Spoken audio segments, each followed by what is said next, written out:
Hello, everyone, and welcome to the show. Coming up, new discounts are available at Walt Disney World. A guest hits a security guard in a dispute over masks. Rumors are floating about DCL's plans to reopen. Some new dining options are opening up in the parks. And SeaWorld is permanently laying off some of its staff. All that coming up next. From the Bob Varley Studio in Orlando, Florida, this is the Diz Unplugged.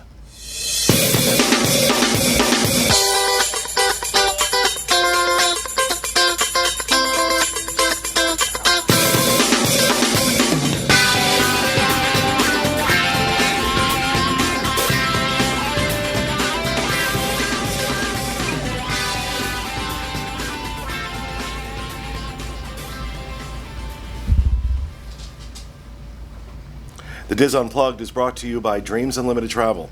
Let the experts at Dreams Unlimited Travel help you plan your next Disney vacation. Dreams agents are committed to giving you honest and unbiased advice and helping you plan a magical vacation your family will remember for years. Visit us on the web at www.dreamsunlimitedtravel.com. And by Magic Candle Company. Magic Candle is the leader in theme park-inspired candles, wax melts, fragrance oils, and much more. Bring a little bit of the magic into your home with Magic Candles. Use code DisneyInfo at checkout and receive 15% off your order every time. That's MagicCandleCompany.com. Hello, everyone, and welcome. Coming to you from the Bob Varley Studio in Orlando, Florida for episode 1094. We're redoing last Tuesday's, so that just collapsed. So we're trying it again. Episode 1094 for the week of September 7th, 2020, coming to you live from the Bob Varley Studio in Orlando, Florida. I'm your host, Pete Werner, joined this week at the table here in the studio by Realtor Extraordinaire, Mr. Sean Falk. Hi. Agent Extraordinaire, Ms. Teresa Eccles. Hey. And look at that new hair. Because you're gonna watch a pre-recorded episode in a little bit where her hair doesn't look like that. Because I shamed her when she was here. Oh, you did. I've been thinking about it all summer. It looks you were just phenomenal. the tipping point. It looks phenomenal. It's different. Joining us via Skype, Mr. John Magi. Hi, everybody. Mr. Kevin Close. Hi, everyone. And the man who runs our SiDisney.com site from Medellin, Colombia, Mr. Federico Argar. Hola, hola. Okay, now you gotta speak English. No, I'm kidding. That's hello. That's hello. We'd have to put subtitles up? I'm kidding. All right, well, welcome to the show, folks. Obviously, we're doing this right now as part of our 12-hour marathon to raise money for Give Kids the World. But, of course, all of these shows, as we always do, are going to be available individually on our YouTube channels. If you are watching us on Diz Unplugged, on the Diz Unplugged YouTube channel, do us a favor right now. Go ahead and hit that like button, and go ahead and hit that subscribe button. That helps us out with YouTube, with the algorithm. So do us a favor, hit that like button. Give us a whatever. Just hit the damn like button. All right. Let's get started. John, I'm going to come over to you to talk about, now these discounts were new when we were going to talk about them last week. They're not quite as new now, but we also do have some perspective on them and how they've performed. So I'm going to let you go ahead and talk about that. Excellent. Right. As Pete said, this is a redo of last week's show. So if you were watching live during the last time we talked about the discounts, the show got terminated, so it never went up as a show. So if I am repeating myself, I apologize. There are people out there who want to know about that family from West Virginia. I know. I'm going to make it a donation thing. If you want to know about the family from West Virginia, you got to donate money. All right. So two really big, really important announcements from Walt Disney World. Discounts were released a week ago, and they're called Magic is Here. Both of them are being branded as Magic is Here. One is the Magic is Here package, and that is save up to $500 US dollars on a 4-night, 4-day room and ticket package at select Disney Resort hotels. valid for most days September 4th through December 25th, 2020. Booked by December 25th, 2020. Again, what's pretty remarkable about this discount is that the amount of days it encompasses and that there are no blockout dates or blackout dates. The savings will vary depending on the resort you stay in. So deluxe villas and deluxe resorts get the $500 off the package. Moderates $250, values $100, and even campsites, which is kind of unheard of. Yeah, Campsites really. never go on sale. That's about a $50 per night savings on that package. There are some exclusions, and I also want to make sure that folks know that these still fall under the Book with Confidence promotion that Disney has going on. So that if your plans change for any reason whatsoever, either a Disney imposed change or your own personal reason for changing, the change and cancellation fees will be waived to the date of check-in for arrivals through December 31st, 2020. One of the things I've asked my agents is, what do you want folks to know about these discounts? What's the important thing you want to emphasize? And that this has to be a package, and this has to have tickets. So if you're an annual pass holder or something like that, or if you already purchased tickets, this particular discount cannot be applied to you. Great savings, some really, really great savings. This sort of flat rate off is something we've never seen before, so pretty cool. All right, so the second one up in the Magic is Here discount is a state-specific discount. You have to be a resident of one of these 10 states to get this discount: Alabama, Georgia, Kentucky, Louisiana, Mississippi, North Carolina, South Carolina, Tennessee, Virginia, and West Virginia. Save up to 30% on rooms at select Disney Resort hotels. Same dates as before, September 4th through December 25th.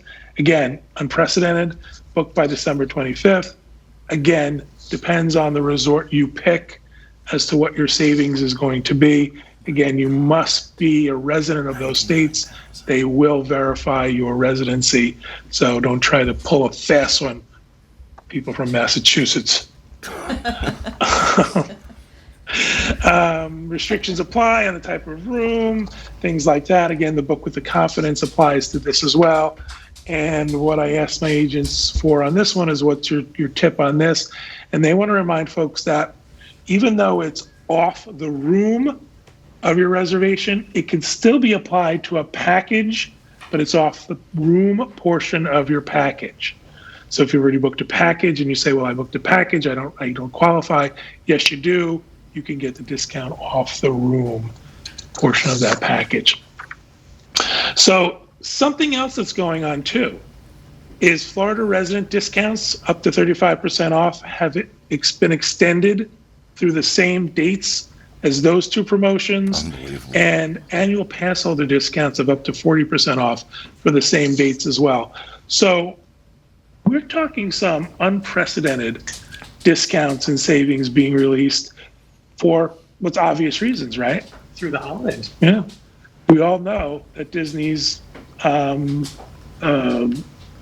attendance and resort capacities are not to where they want them to be. So Disney's trying to fill these resorts up. So these are excellent, excellent opportunities for folks to book. I have some examples of pricing, but I do want to just start out and say that I did go to my agents and say, listen, when we first did this, we knew availability was wide open. What are you finding now? And for the most part, we're finding wide open availability for these packages. I believe the Boardwalk Villas and something else, the Yacht Club, might have had some capacity issues that agents couldn't get bookings at those resorts. So some of them are filling up for sure, but it's still pretty wide open. All right, I'm going to give you some examples of savings here. Bear with me as I go through sort of the statistics of these. One of our agents, Chris Vorabek, booked someone for October 7th through the 13th of 2020 at the Caribbean Beach Resort. Applying the annual pass holder discount, they saved the client over $600, but he was very excited about the fact that they originally wanted a certain room type, and that room type wasn't available, but when he called back and he got the discount applied, he was able to get them that room type. which is just something else that our agents do for our clients, is that they're always out there trying to find that thing that you wanted and get you the best discount. Carrie Mahalik booked someone for November 3rd through November 20th at the November 3rd. What the hell was that? I think I had a mini stroke. Okay, apparently. Lord in heaven. You are turning into your, God rest his soul, you are turning into your father more and more every day. I apologize for the dogs. Give us a second. All right, guys. They're sensing your stroke. They are. They're my security dogs. All right, turning into my father. I already have. November 3rd through November 10th. Was giving you the Pop benefit of the Century. doubt. In a preferred view room, this client has tickets for 2 adults. Carrie again saved the client over $600, $630. Applying the magic is here. Karen Adamakis, September 26th through October 3rd, 2020 at the Pop with a 6-day base ticket for 2 adults. Saved the client over $300. And that was one of the state-specific tickets, state-specific discounts that was available.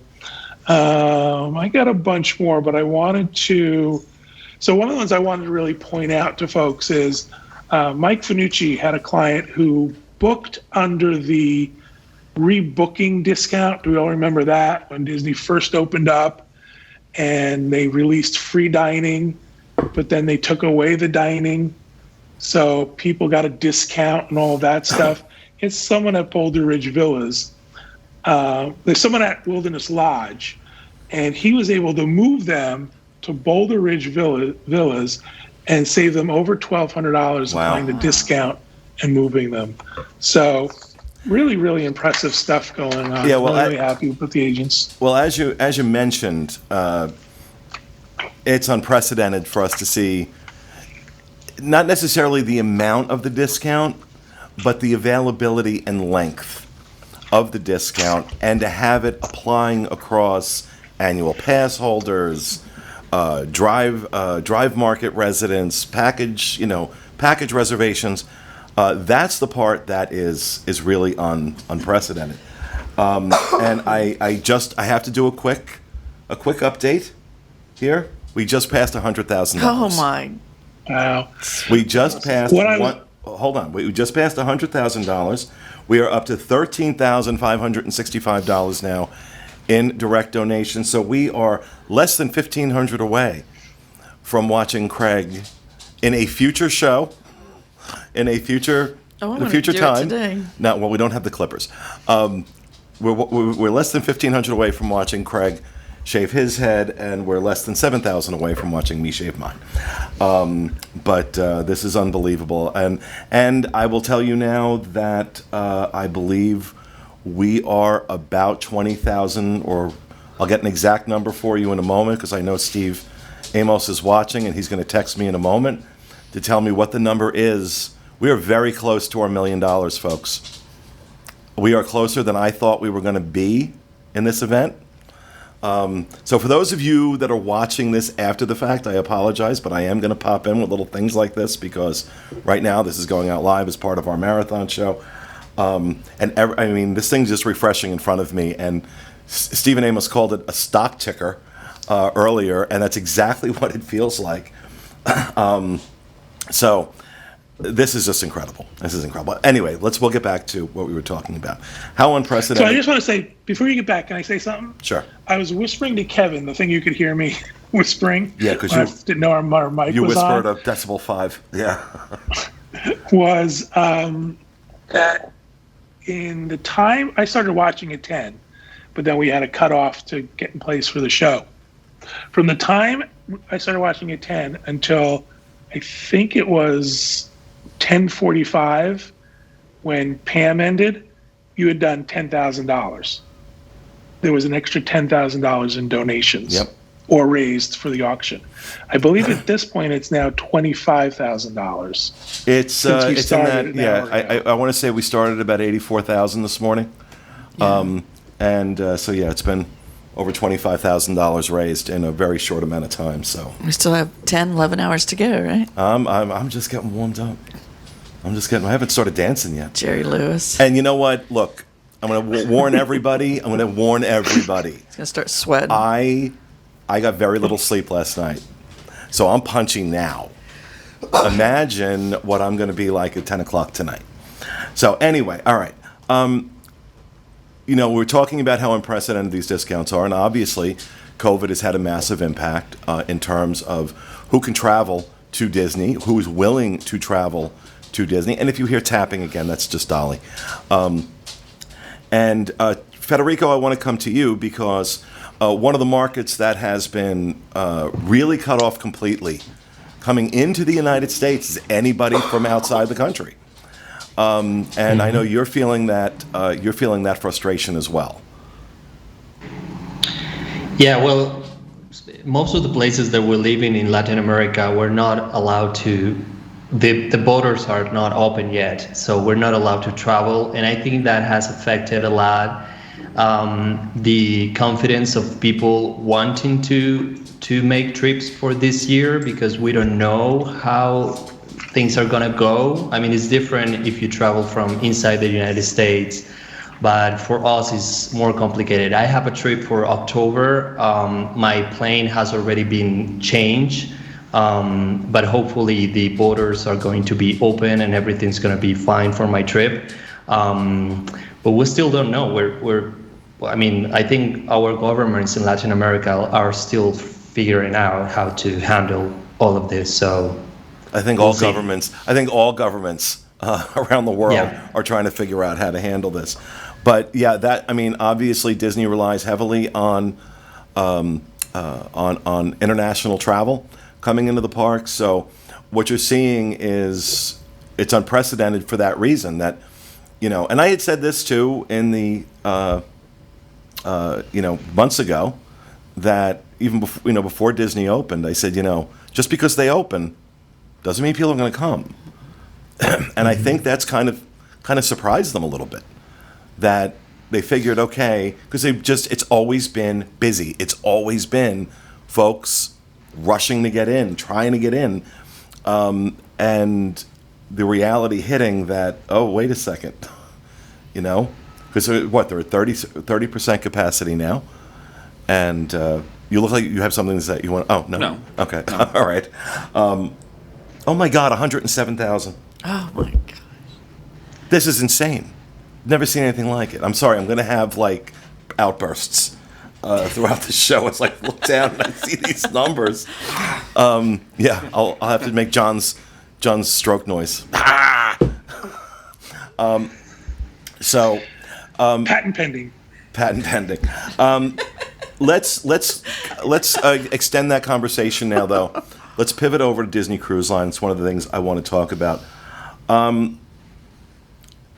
We have, I talk to a lot of people. I've got a lot of friends in different places, and I always hear things. And I thought it was very telling that for a very long time, I was hearing nothing about Disney Cruise Line. I mean, it was silence. An unusual, like the silence was deafening. And I just always said in the back of my head that once the chatter started, we know something was getting ready to happen. Chatter is starting. I'm going to make a prediction. Within the next 3 or 4 weeks, we're going to hear an opening date announcement. You think it's going to be that long? I think, I don't think they're ready yet. Because, well, look, as of right now, until the CDC gives them clearance to cruise, doesn't matter what they want to do. And right now, the CDC is saying October 31st. Next month. Okay. So I think we're going to hear something. But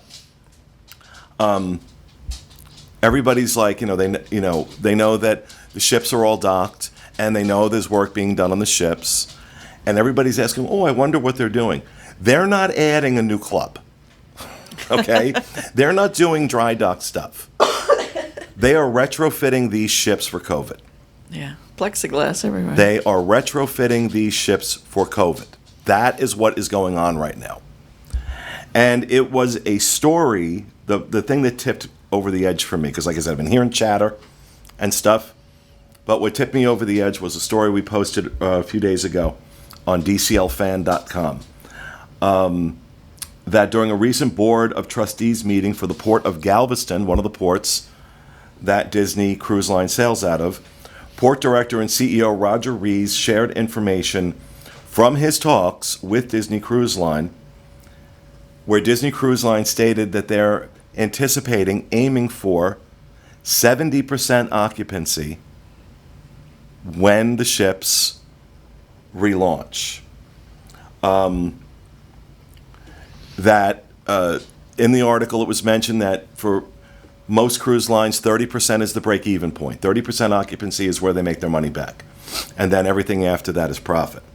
So it was kind of surprising that Disney was saying 70%.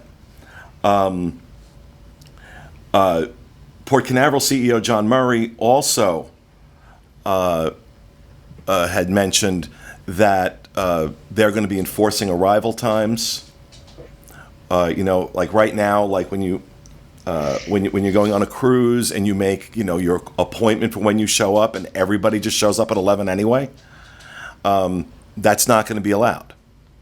Now, as interesting as that is, when you start getting into this minutia, when I'm hearing stories being released about occupancy rates, stories being released about the policy of how they're going to handle port arrivals, they're getting ready to make an announcement.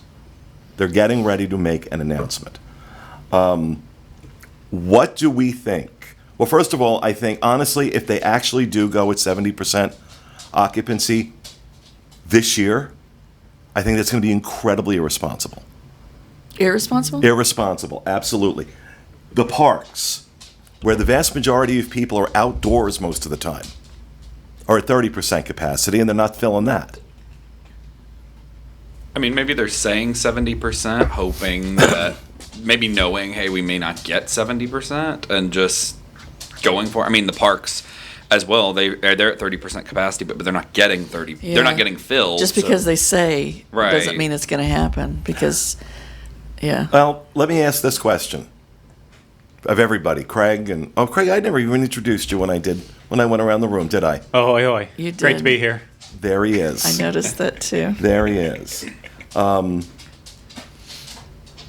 Okay, I'm just going to give a shout out to my friend Chandra McCall. Oh. Thank you so much. She just funded a wish. Oh my Lord. She just funded a wish. That's incredible. And she's She going to be is very so angry sweet. at me that I said this live. But She is so sweet. you are something else, man.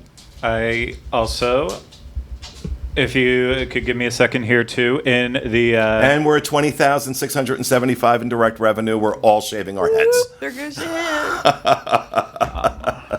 Thank you, Chandra. That's why she did it. in the chat room, I just want to, we don't usually call out people in the middle of shows, but I wanted to recognize the FTM22, Go lay down.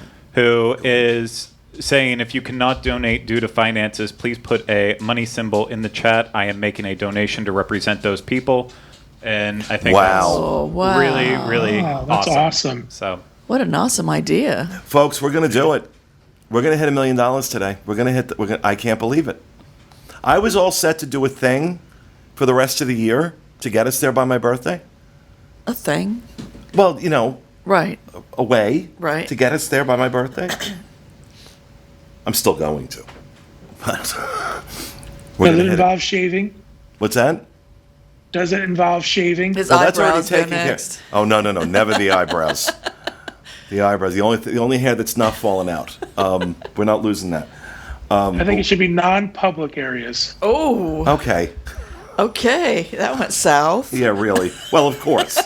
Well, that's where your mind went, Teresa. What? All right. So, Like in the other room. okay, everybody back. We're here, we're back here. now. Everybody in this room. They start sailing in November. Who's going? I would go. Teresa? No. I'm slightly high risk. I Craig? for me, I would, but I can't because of Kylie. But I would if she would let me, or someone would pay for a hotel room for a couple weeks afterwards. Then yeah, I would. She would miss me. John?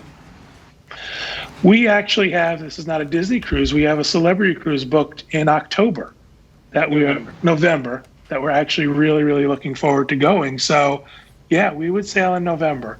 I want to back up a minute though.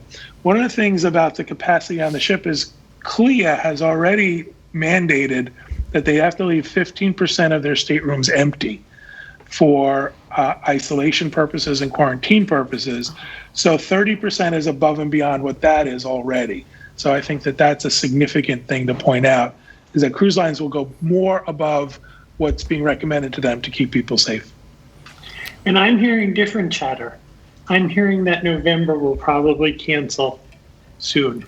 Well, yeah. Cruises? No. My chatter isn't saying they're going to start like in 4 weeks. That we're going to hear an announcement about when they are starting within the next 4 weeks, 3 to 4 weeks, is my guess. That we're, because that's what everybody's asking, right? That's the real question on everybody's mind. When are they going to announce what they're doing? They've been great in terms of moving people in the 125% stateroom credits and things like that. But we want to know, like, okay, what are you doing? When these ships reboot, regardless of whether it's this year or next year, they're going to have COVID measures in place, right? That's going to be a part of our lives for a very, very long time. Mm-hmm. And watch. I also think they're looking to see the effect of actual flu season. Yeah. How flu season affects things. Well, and Federico, what about you? If they announce, I would, but I have a question about the ports, because you mentioned this before. Here in Cartagena, Colombia, they closed the port they didn't allow a Disney Cruise Line ship to stop at Cartagena when all this started.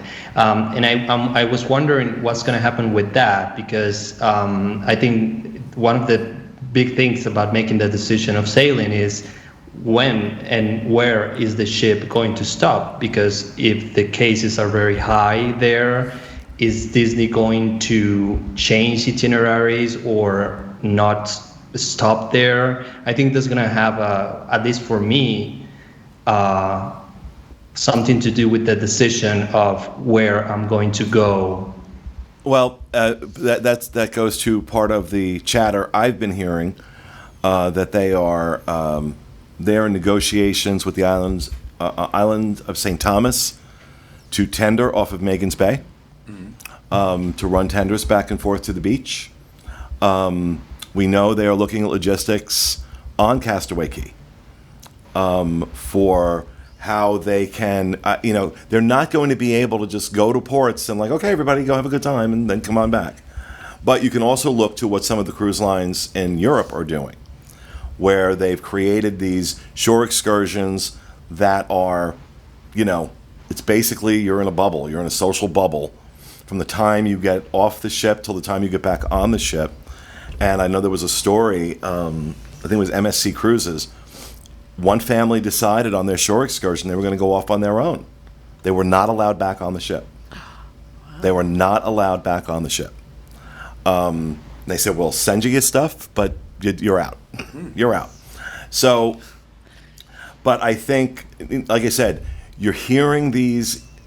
Now I'm starting to hear chatter, which tells me that things are happening, things are developing, and I think we are going to hear an announcement in the next few weeks or the next month. I think a big part of it, because when this started, I was, saying that I would not go to Disney World, not specifically because of COVID, but just because of the policies in place. It was like, I think it'd be uncomfortable to walk around all day in the heat with a mask and all this stuff. But now that I did go to Epcot and got to experience it and everything, it's the most social distance place I've been since COVID started. If I go to the grocery store, if I go anywhere else, everyone's just kind of on top of everybody. And Disney was the place where I've like, hey, I would absolutely take a vacation here right now. And there was barely any wait times. Everything ran efficiently. Not all the restaurants and stuff were open, but I thought it was a good trade-off. I'm like, the ticket price isn't necessarily cheaper or anything than it used to be,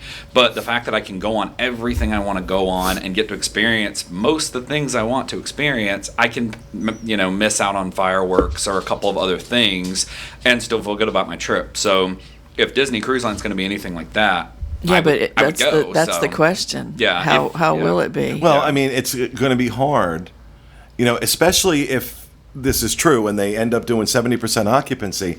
You're on a floating tin can. Mm-hmm. A lot of what goes on Disney Cruise Line takes place indoors. It'd be very hard to socially distance with 70% occupancy. 30%, absolutely. 30%, absolutely, you can do it. 70%, you can't. I don't think they could get it. I don't think they can get away fill with it. I don't think they can get away with it. I don't think so. But it remains to be seen. But you gave me a good segue into the next story. When you talk about Epcot and walking around wearing a mask, well, apparently one jackass thought the rules didn't apply to him. An Orlando man was arrested earlier this month at Walt Disney World after hitting an Epcot security guard following an argument over the resort's face covering policy. Enrico Turo, 35, and his family were visiting the theme park on the afternoon of August 14th and were, according to the security guard, wearing improper masks. After visiting their vehicle, the family returned to the entrance but were turned away again when one child's mask still did not comply with Disney's rules. According to the arrest report, Toro began cussing and told the security guard to call the police, adding, "They'll have to shoot me to leave." Oh. Okay. When the guard attempted to use his phone to call a supervisor, Toro hit him in the head with an open hand. Toro's wife pushed him away. However, the report said that the male continued cussing and began threatening that he knew where he lived and he was going to kill him. The guard finally contacted a supervisor and sheriff's deputies were called. The guard agreed to press charges and Toro was arrested for misdemeanor battery. I think we already talked about this, didn't we? As I'm reading this story, did we already talk about this? We were we gonna were do it supposed last to. week. Yeah. Okay. First of all, good for him. Good for the security guard for pressing charges. A lot of times they don't. A lot of times cast members do not press charges when they're assaulted.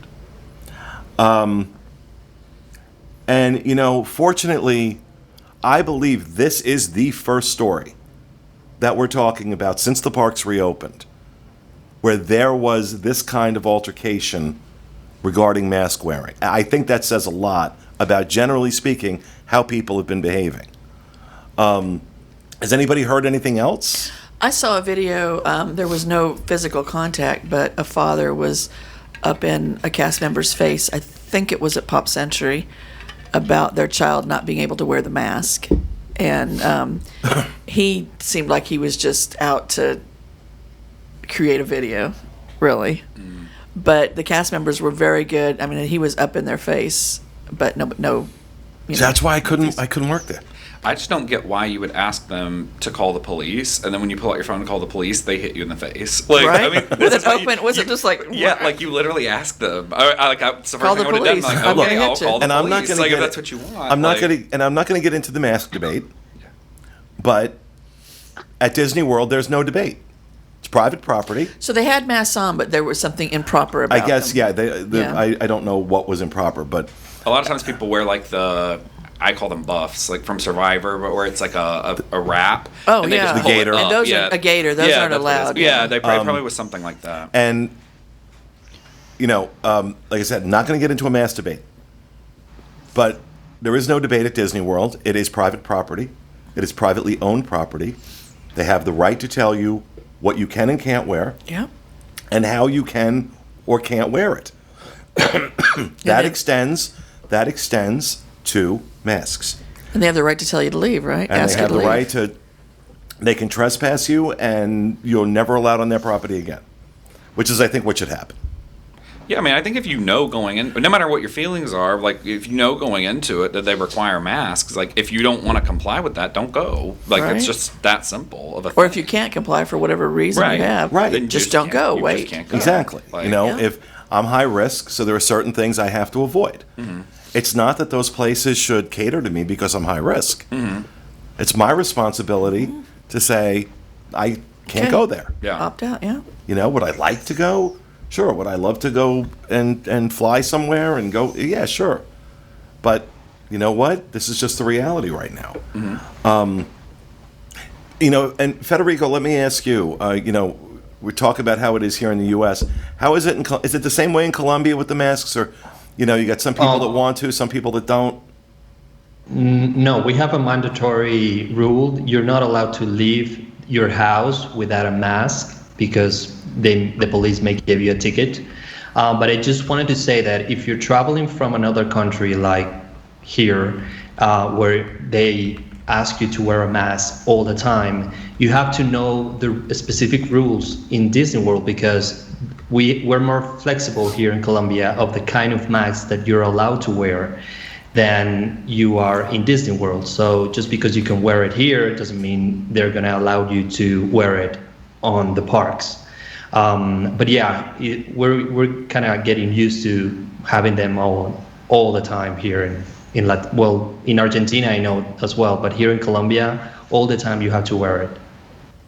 Doesn't it seem like it's when you go out to the store Yeah. and it's just, at first it was like, this is odd and Yeah. very surreal, but now it's just part of the way it I'm is. used to it now. I get out, I pick out the mask I'm going to wear that day, and Yeah, off even I go. at all, I keep mine in my car. Like I have like a box of them in the car. I didn't even realize because I had something delivered yesterday and I didn't have a mask in the house. So obviously I just walked out and like to get my stuff, and the person's there and like will not come near me Yeah. because I don't have a mask. And I'm like, well, we have an issue because my mask's in my car. Right. Like Yeah, I didn't think about I it keep being spare in the in house. the car, my Yeah. handbag. I've got them in the house in several locations because Kelvin has to, every time he goes to work, he's got Gotta to have Oh it. yeah, no, I've got them. I'm reading a report of people buying or selling masks that are made of open mesh, like a string fishnet bag. stocking. I'm sorry. Like a fishnet stocking? Very much so, yes. And Breathable. that these are causing a great deal of disturbances because they are following the rules of wearing a mask. But it's not doing anything. No protection. There's no protection. So you're going to see arguments over that. These are being sold a lot, I believe. Going back to the story itself, I don't know about you, but I'm surprised it took this long for there to be an altercation over the masks. I thought for sure we were going to hear about these early on and every day. So That's why That's that's what what I was surprised saying. me. I think it says a lot about how they're reopening, and also about how, generally speaking, how guests Yeah. are behaving. Most of the stories I'm hearing, again, it's not 100%, but most at the parks. I want to be specific about this. At the parks, I'm hearing really good reports about how guests are behaving. At Disney Springs, it's another story. Really? I'm hearing people are flouting it, are not wearing their masks, are not following social distancing, and some of the restaurants are not adhering to the capacity issues. And I experienced that back in May with the boathouse. I will not step foot in the boathouse again because they just had everybody packed in. It was like a normal day. It was like a completely normal day. And I understand that they were closed for capacity Saturday night for people celebrating Labor Day. Yeah. Now, I don't know. I'm assuming that's closed for capacity on At their capacity. At their new capacity now. But still, Yeah. we certainly haven't heard that. But Yeah, and that's the thing. A lot of people who originally planned vacations, some of them are still coming, even if they're not going to Disney. If they're like, oh, it's too, they're not comfortable with it. So they are just doing a trip where they're like, oh, we'll do Disney Springs for a day, and they'll go to the beach or they'll go wherever. And they've already like rented a house or they've planned a vacation already, and it's just easier to keep it and just still go on their trip. it's insane. So, all right. We're going to move on to another story. Okay. I'm watching this all. We're at $112,000. Oh my lord. We're at $112,000. If we hit 127,975, we hit our million. So what does that give us? About, is that right? 15? Under $16,000. We raised another $16,000 today, which I thought was completely impossible that we would hit that number this morning. And now I'm like, we may actually pass it. This is now officially the most money we've raised in an auction. It's crazy. It's insane. It's insane. But all right, let's move on to another story that where the hell did it go? Listen, I gotta say something about my cough, and my throat is real dry. I do not have. You better not, woman. I You bring don't. COVID into my house, and you're not going to I have to don't. worry about coloring your hair. I'm gonna. I don't. Gonna- I'm just. I gotta dry throat. All right, so apparently they're going to be opening up a few new dining locations at the parks. I'm being asked right now how much do we have to raise for you to shave your head? Oh, I'm not shaving my head. No. Maybe Teresa. Oh, hell! I just colored it. All right, so Walt Disney World has announced some fun dining options. I know who wrote this. I have to do. Oh no, it's actually I was wrong. I thought it was Jackie. It I wasn't. have to do real estate, so I can't. Like, I'm not doing that. Some fun new dining options coming back to Magic Kingdom and Disney's Hollywood Studios. Cinderella's Royal Table will reopen on September 24th. And the long-anticipated return of the wonderful dining establishment that is Hollywood and Vine coming on September 25th. So 2020 hasn't been enough of a crap show.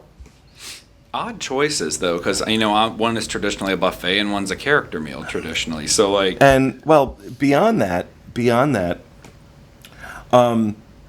food at Cinderella's Royal Table can charitably be called mediocre. Well, the food at Hollywood and Vine can charitably be called food. And why in the name of God... I feel like maybe they're going to do it similar to Beer Garden, because I was shocked when that was still open. And so I went to the counter and I asked them, I'm like, what are you, like, how are you doing this? Because, obviously there's the show and there's like people dancing and it's a buffet and literally you just get sat at tables with other families and stuff there. And I was like, this is such an odd choice for a restaurant to keep open. But they've social distanced that really well. So I'm sure they'll have where they just bring it to your table and do like a family style thing. So Yeah, that's what Hollywood and Vine is going to be. They're going to bring it family style to the table, and Just shovel it into a trough. like tater tots and that kind of thing. Yeah, I guess. So, yeah. and there'll be no characters at the other one. So it's going to be a limited experience. But I cannot tell you how many people write to us and say, I want to eat in the castle. So just the fact that you're eating in the castle apparently is a big enough deal for people to want to do and not worry about princess interaction. Yeah, but Hollywood and Vine is like, I don't even know why they would bother. Hollywood and Well, Vine. here's a side of COVID with your crappy food. Or Tomaine. Is 50s open? No, No. not to the best of my knowledge, is it? It is. It is open. Oh, I thought it was. I didn't think it was. Oh. Oh, it is. Okay. So right next door. Craig pops his head up like a turtle. As far as I know, they are keeping the lounge door closed, so you can't go into the lounge anymore right now. Maybe if you're eating there, if you're waiting for your table, I'm not quite sure on that, but they make every other restaurant wait outside, so I have to imagine that that's the case. But yeah, it's open. Look, I'm going to be honest with you. I'm not eating indoors in this state right now. I'm not. The only places I'll go to eat, there has to be outdoor seating. And yes, it's 900 degrees outside, and it's like eating on the surface of the sun. But if I want to eat out right now, that's the only way I'm going to do it. Have you? Yeah. Have you? But only outdoor seating. Yeah. Only outdoor seating. I So- make my husband eat outdoors now. Well, you've been aiming for that for a long time. That has nothing to do with COVID. But What the hell is this doing? Oh, it's opening it in Safari. That's why I'm looking in Chrome for the story. I'm gonna keep going back and forth to the auction. Now, I guess Gaston's Tavern just opened on the 4th. Commissary at Hollywood Studios opening on October 8th. So, anybody excited by any of this? I'm excited that they're opening things, giving you some more options. I think it's just, they're just doing it bit by bit. And then maybe they're starting with the crappy stuff, so when the good stuff comes out, we'll be excited. It's odd that they're both in, everything mentioned is in only Hollywood Studios and Magic Kingdom, though. So, I mean, not that it's a problem for me. I just am surprised that it's localized to those two. So, yeah, I'm sorry. Yeah, I'm not excited. One of the things that this is like putting a spotlight on for me, very few places to eat outdoors. Really, like in terms of sit-down dining. You don't have a lot of options for eating outdoors at Disney. I mean, I like the idea of Food and Wine Festival and the booths because you can go around, you're outdoors. A lot of the quick service places are walk-up. They're outdoors. But, But if they're limiting capacity, who's coming in, and they're... I mean, look, the numbers in Florida are getting better. I'll say that. But they are so much worse than they were in May when we started reopening again. And I just won't right now. I just don't. I don't feel... I I'm barely not feel eating out. comfortable letting you in my house. I know, right? Oh, stop. You gave me a big hug. I did. All I've right. not been out to eat anywhere since this started. We get takeout or, Oh, yeah, no, Uber Eats. Well, I'm stress eating, which... Oh, well, look at me. I'm having to cook because nobody delivers to Christmas. It sucks. That's right. She's moved to Christmas, Florida. Yeah. Out in the middle of nowhere. And the town of Bithlo, which is also known as the Nightmare Before Christmas. Yeah, you got to go through Bithlo to get to Christmas. I shut my eyes, except when I'm driving.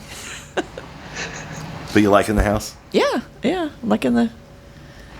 It's like Little House on the Prairie out there, isn't it? Yeah, it's Little House on the Prairie. It's Tiny House on the Prairie. But no, we're loving it. I do. It is hard not to get used to not having food delivered to you because I was big on that in Orlando. DoorDash, Uber Eats. Yeah, Now- I'm practically on a first name basis with. Oh, Uber my Eats. delivery people, yeah. But now I got nothing. Yeah. So, all right, let's talk about this next story. SeaWorld Entertainment revealed Friday that it will not bring back some of the thousands of workers it had furloughed earlier on amid the pandemic. This is according to the Orlando Sentinel. In a Securities and Exchange Commission filing that came just before 5 p.m. last Friday, the Orlando-based company said it had committed to a plan of termination impacting some of the company's furloughed employees. Okay. Oh, he put up a slide. Okay, Craig just walked in front of my camera. I'm like, what the hell is bold. going on? It shocked me. I was like, Yeah, I what was the- really surprised. I was like, my God. Mickey Mouse operation. So, look, we are now in month 6 of the pandemic. I'm surprised it took this long. Yeah. And how long before we see this? This is where it starts getting bad, because these are no longer, you're not furloughed, you're fired. Okay, your job is gone, and unfortunately, that's the sector of our economy here in Florida. I can't speak, or in Central Florida, can't speak to the rest of the country, but. It seems like it's the service industry, which are the people who can least afford to be out of a job, who are losing their jobs. And I know, your husband works at Universal. I have several friends that work at Universal. They're all saying to me, we're just wondering when. Yeah. We're just wondering when. And now, Disney, the last thing that come out of Disney was that they were extending the furlough for a lot of their cast members. But I don't believe, correct me if I'm wrong, I don't believe they've announced that they're doing any that they're permanently letting anybody go. But how long do you think before we start seeing it at the other theme parks? I mean, SeaWorld financially was in the worst position of all three of them coming into this. The damage that Blackfish did to the Blackfish documentary did to their business, they were already reeling from that. So it makes sense they're the first domino to fall. But how long do you think before we see it at Universal and World? Well, again, a lot will depend on if they're able to turn things around and bring people into the resorts. But the talk amongst management is that the furloughs are going to continue for a long time, probably through the end of the year. That doesn't mean people are being let go. It just means it sort of extended their furloughs. But the problem is that these people can't afford not to work. So they're going to go and find jobs, and they're going to do what they need to do to survive and keep their families fed and pay for their houses. So what's going to happen when this all ends?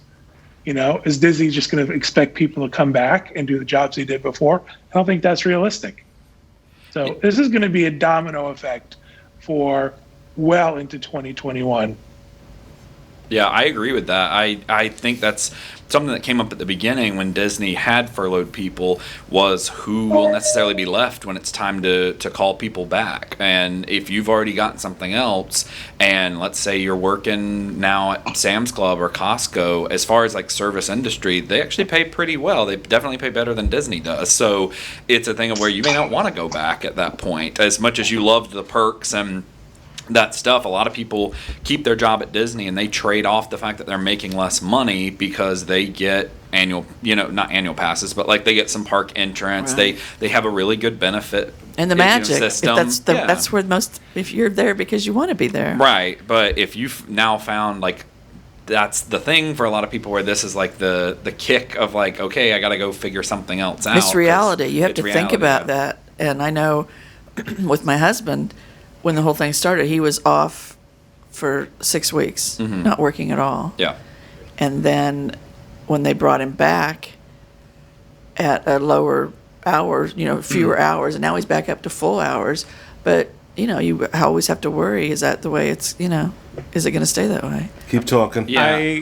I was just going to say, like, one of the saddest experiences I've had with furloughed cast members was I was at Publix a week or two ago, and the cashier was just going to mute them for the time being. They got up. Oh, it's Johnny Kevin. Yeah, They're dancing. I was wondering why the register cashier was like so talkative, and I'm like, okay, this is almost too much. And then he started talking about Disney because I think I might have thrown in one of like the Disney ice cream sandwiches or something. And that's when he was asking like, well, you love going to the parks and stuff. I'm like, yeah, of course you do. And he's like, well, yeah, but I'm on furlough right now, so it's kind of tough. And then turns out he was he was in guest services as a tour guide. And that's just why he's on. And now he's at Publix. Like, and there's nothing, working at a grocery store as a cashier or anything is an admirable job, especially in this time. Yeah, amen. And they go through a lot, but that's where it's like, this guy you can clearly tell just from him doing this that he is so good at delivering the magic and being on and being that person. And you hope that he can get back and all the others can get back to making the magic like they were before, because for a lot of those people that it's not just a job for them, it is their calling, it's what they are meant to be doing. And hope they get back soon. I need one more thing too. Kevin knows somebody who works for Disney, and one of the really sort of sad twists on this is there are a lot of people who work for Disney who are couples. So you've got the husband and the wife now both furloughed. If maybe one of them is working somewhere and they're able to get a job or their job wasn't affected, that's different. But you have to think about both earners in the house now are furloughed indefinitely and don't know when they're going to go back to work. Yeah. Sad. And the fear of being fired means the fear of losing health insurance. Mm-hmm. Well, this took a sad turn. Yeah, it's Yeah. But one of the things I wanted to mention, though, it's kind of like it's getting very a tale of two cities in Orlando, because Sean and I work on the real estate side as well with moving to Orlando, and real estate's booming. And I'm not talking about $150,000 homes here. I'm talking about $500,000 homes. Yeah. Are just And it's actually, I was going to say that, I lost track, and then now I just remembered. One of my home inspector that I use for all my inspections, as long as he's available, one of the reasons I chose him is because he is a furloughed Disney cast member that also happened to have in his inspector's license. And when this started, he went back to doing inspections, and so he'd like to be back at Disney, but is still furloughed. So I was like, okay, well, if he's a good inspector, I'll use him. So I've always used him since then. So I'm actually doing much better than he was. And the same with as far as couples go, like my brother and his girlfriend, they are both in entertainment at Disney, and of course they do dinner, they do character meals, so obviously they are it's an indefinite furloughing at this point, because the only cast members in entertainment they called back are people who also have parade training as well. Yeah. So you have to have both. And for him, he's had to really dive into music, and he performs out and about in different restaurants and that kind of stuff, and is actually enjoying it more. So there are some people on the positive side that, it's working out a little better for them, but the majority, yeah, it's really tough. Yeah, it is. It as I said before, it really has kind of negative. It's impacting the people that can least afford this. Mm-hmm. And seeing that it's so pronounced right now. But you know what? We will continue to hope that this improves and gets better as time goes on. But I'm going to go ahead and wrap this up because I have got to go to the bathroom. Well, thank you for sharing I that. have been sitting here. I've been sitting here for a couple of hours now. I think Dolly does too. Drinking. Yeah, she probably does. And actually, Teresa, I'm going to let you do the auction update because you have access to the... Oh, I don't know if it's not loading up quickly. I'll just... Give it quickly. Here. Oh, okay. Use that. But I want to thank Federico for joining us this morning. Haven't seen you on the show in a while. We got to make sure we get you on more often as Teresa breaks the studio. I'm taking it down, Lucy style here. And you can check out... Thank you for having me. Always a pleasure. And Federico runs our Spanish language site, our YouTube channel, Facebook group, Instagram account, SiDisney. And he's cute. Can I finish my sentence, please? SiDisney.com. SiDisney.com. Yeah. Please be sure to check that out. Thank you, John. And Kevin, John. I'm sorry, Pete. Even if you don't speak Spanish, the way I learned to speak English was looking at videos and things like that. So if you want to learn in Spanish, go ahead and follow us on YouTube. There you go. Ooh, Great. All right. Thank you, John and Kevin. We're going to see you guys later on tonight for our auction wrap. Well, God only knows where we'll be by then because where are we right now? Right now we're over 115,000. Over 115,000. Isn't that amazing? So it's incredible. That auction update coming up next. Thank you, Sean, as well, for being here. Craig, thank you for just being you. All right, that is going to do it for our Tuesday show for this week. Stay tuned if you're watching the live feed right now. I'll be doing an auction update, and then on the other side of that, we'll be back to you live with our Would You Rather segment. So thanks for being with us, folks. Have a great week, and remember, stay out of the damn lakes.